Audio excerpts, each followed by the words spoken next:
They erased her from history, silenced her name, called her a demon, a killer, a curse. But what if I told you the first woman wasn't Eve? What if I told you the story of creation began with a woman so powerful, so fearless, that even the heavens couldn't control her? Her name was Lilith, Adam's first wife, the woman who chose freedom over paradise.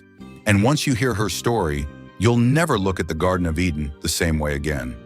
In the beginning, when God created the heavens and the earth, he also created man. But not just man alone. The ancient Hebrew texts speak of another woman, a first woman, formed not from Adam's rib, but from the same dust, the same clay, the same divine breath. Her name was Lilith. She was not made to follow. She was made to stand beside, equal, whole, complete in her being. But equality in a world designed for control is a threat. And Lilith, she became the first threat to the idea that women should kneel. As the story goes, Lilith and Adam were placed together in Eden, but tension rose quickly. Adam believed himself the superior being, demanding Lilith submit, not just in companionship, but even in intimacy. But Lilith refused to lie beneath him, both physically and spiritually. She saw herself as his equal, not his servant. Her resistance wasn't rebellion, it was identity. And when Adam complained to God, asking for her obedience, Lilith took the boldest step a woman could take. She left.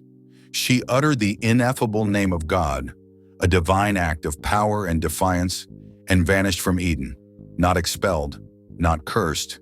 She chose exile over submission. She chose her voice over silence. She chose freedom over comfort. That choice alone rewrote her destiny and condemned her in the eyes of those who could not control her. 3 angels were sent to bring her back. They threatened her, begged her. They warned that if she didn't return, her children, her creations would die by the hundreds every day. But Lilith stood firm. She refused to return to a life where she would be less than. And for that decision, she was transformed in the eyes of religion, not into a heroine, but a horror. From woman to witch, from partner to predator. She became the mother of demons, the temptress of the night. A warning story whispered to keep women in line. And so God created a second woman, this time not from dust, but from Adam's rib, from him of him, dependent upon him. She was named Eve.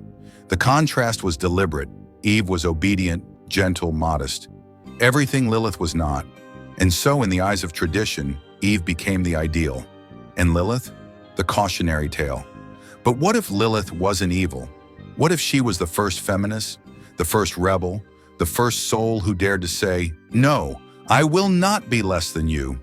Her story lives on, not just in forgotten texts, but in ancient mythologies across cultures. In Sumerian lore, she was Lilitu, a wind spirit, powerful and wild. In Mesopotamian tales, she was feared but respected. In Kabbalistic mysticism, she became a consort of Samael, the angel of death, ruling over the shadows not with malice, but with sovereignty. Religions reshaped her. Patriarchies demonized her. But the truth remains, Lilith is not evil. She is unafraid. And that fearlessness is what made her dangerous to those in power. For centuries, her name was invoked to warn women not to stray, not to speak out, not to own their bodies or their minds. But in that darkness, Lilith became a torch, a symbol, a whisper passed down through the ages. You don't have to kneel to be divine. Even in modern times, the resurgence of Lilith in feminism, in mysticism, in literature, is not just nostalgia, it's recognition.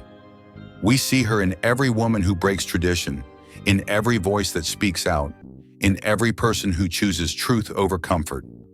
Lilith never asked for worship, she asked to be seen. And for thousands of years, that alone made her dangerous. But the deeper question is, why were we never told about her?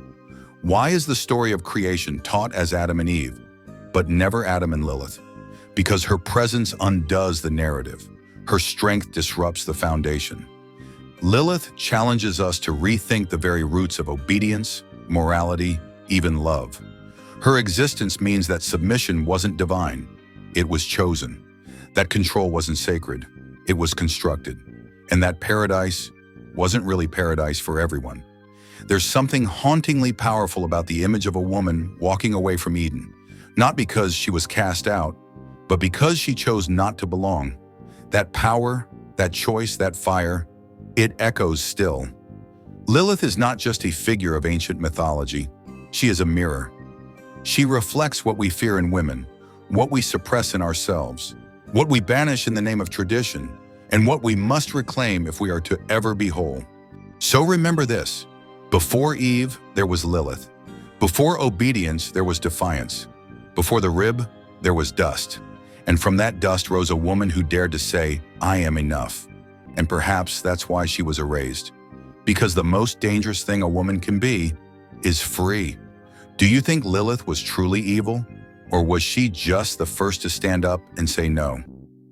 Let me know in the comments. If this story opened your mind, don't forget to like, share, and subscribe. There's more truth hidden in the shadows. Are you ready to find it?